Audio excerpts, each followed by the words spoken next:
మీ business ఏదైనా మీ ఊర్లో promotion చేయాలంటే అది సుమన్ టీవీతోనే సాధ్యం. ఇప్పుడే సంప్రదించండి. నిన్నటి వరకు 40, 42, 46 వరకు ఉష్ణోగ్రతలు పెరిగిన నేపథ్యంలో మొత్తం నగరవాసులందరూ కూడా ఉక్కపోతకి ఎండ వేడిమికి తాళలేక చాలా ఇబ్బంది పడే పరిస్థితి మనకు కనిపించింది. అయితే ఒక్కసారిగా రాజమహేంద్రవరం వ్యాప్తంగా పూర్తి స్థాయిలో క్లైమేట్ లో మార్పు మనం గమనించాం.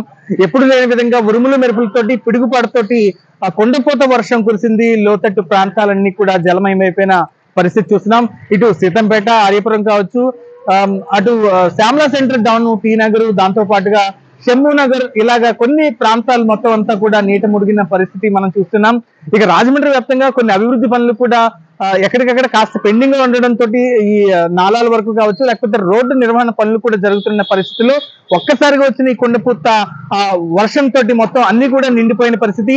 ఎక్కడ ఏ గుంతుందో లేకపోతే ఏ మ్యాన్ హోల్ ఓపెన్ లో ఉందో లేదో కూడా తెలియని పరిస్థితి అయితే నగర వ్యాప్తంగా మనకు కనిపించింది. అయితే ఒక్కసారి అంటే 3 గంటలు ఏకదాటిగా కురిసిన వర్షానికి మొత్తం నగరంలో లోతట్టు ప్రాంతాలన్నీ కూడా పూర్తిగా జలమయం అయిపోయాయి. భారీ వృక్షాలు కూడా నేల కొరగడంతో అక్కడికక్కడ పవర్ కట్లు అయితే ఉన్నాయి. ఇప్పుడు ఎలక్ట్రికల్ డిపార్ట్మెంట్ ఎమర్జెన్సీగా మొత్తం అన్ని కూడా లైన్లన్నీ కూడా సరిచేస్తున్న పరిస్థితి. భారీ వృక్షాలను కూడా పక్కకు పెడుతున్నారు. మనం తెలుసు, ఇటు సీతంపేట కావచ్చు, సీతంపేట ఆర్యపురం డౌన్ పూర్తి స్థాయిలో ఒక అంటే ఫ్లడ్ అయితే వస్తుందో వాటర్ ఒక్కసారిగా అది వచ్చింది. పూర్తి సమ్మర్ లో అసలు ఒక్కబోతుతో అల్లాడిపోతున్న నగర ప్రజలకి కాస్త ఉపశమనం అనిపించింది. ఫస్ట్ ఒక హాఫ్ అన్ అవర్ ఈ వర్షం చాలరా అనిపించింది. తర్వాత ఎక్కడా కూడా నాన్ స్టాప్ గా అదే వర్షం, అంతే స్థాయిలో వర్షం. అంటే ఒక క్లౌడ్ బర్స్ట్ ఏమైనా అయిందా ఈ రోజు రాజమండ్రిలో అనే రీతిలో మొత్తం వర్షం అయితే పడిన నేపథ్యం. ఇప్పుడే మొత్తం ఎక్కడికక్కడ రెస్క్యూ టీమ్స్ కూడా వచ్చి డ్రైన్స్ అన్ని కూడా అంటే వాటర్ వెళ్ళిపోయే విధంగా అయితే చేస్తున్న పరిస్థితి మనకు కనిపిస్తోంది.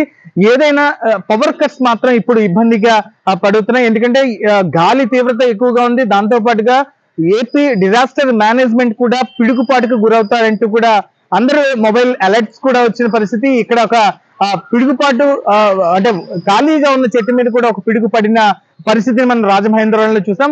మొత్తం లోతట్టు ప్రాంతాలన్నీ కూడా ఇప్పుడిప్పుడే క్లియర్ అవుతున్న పరిస్థితి. మరి ఈ వర్షం ఇంకా మిడ్ నైట్ లో ఏమైనా కురుస్తుందా, లేకపోతే రేపు ఎల్లుండి కూడా వాతావరణం ఖచ్చితంగా వర్షాలు పడతాయని ఇచ్చిన నేపథ్యంలో ఇక నగర జీవనం ఎలా ఉండిపోతుంది అన్నది వేచి చూడాల్సిన పరిస్థితి మనకి రాజమహేంద్రవరంలో కనిపిస్తుంది. కెమెరా పర్సన్ గణేష్ తో విక్రమ్, సుమన్ టీవీ, రాజమహేంద్రవరం నుంచి.